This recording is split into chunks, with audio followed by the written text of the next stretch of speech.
پارێزگای دواخستۆ بۆ کاتێکی تر دانانی پارێزگاری نوێ و جێگرەکەی دوای ئەوە دێت کە ڕۆژی 21 ئازاری ئەم ساڵ بەلەمێکی گەشتیاری کە چەندین گەشتیاری لە خۆی گرتبوو لە ڕووباری دیجلە لە مووسڵ ژێر ئاو کەوت و زیاتر لە 100 گەشتیار خنکان و تا ئێستاش چەندین کەسی دیکەش کە خنکاون تەرمەکانیان نەدۆزراوەتەوە.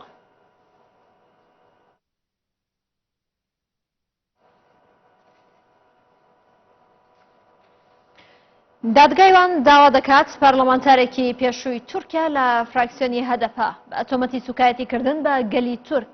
6 ساڵ زیندانی بکرێت. لە ئەسکاڵا نامەیەکدا کە لەلایەن دادگای پێنجەمی شاری وانەوە پەسەند کراوە داواکراوە عوسمان بایدەمیر بەهۆی ناوەڕۆکی وتارێکەوە کە 2 ساڵ لەمەوبەر لە کۆبوونەوەی فراکسیۆنی پارتەکەی پێشکەشی کردووە تێیدا بە ئاشکرا سوکایەتی بە گەلی تورک و کۆمار و پارلەمانی تورکیا دەکات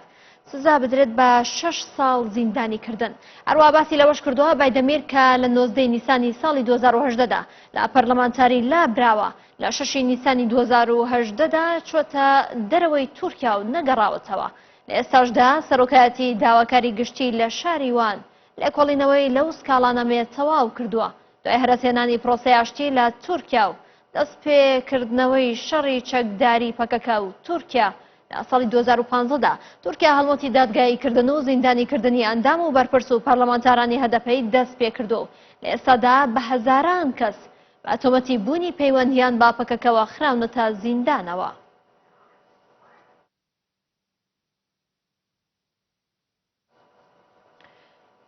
شانیا ئاری خوێندکارێکی قۆنەغی سەی کۆمەڵاسی زانکۆ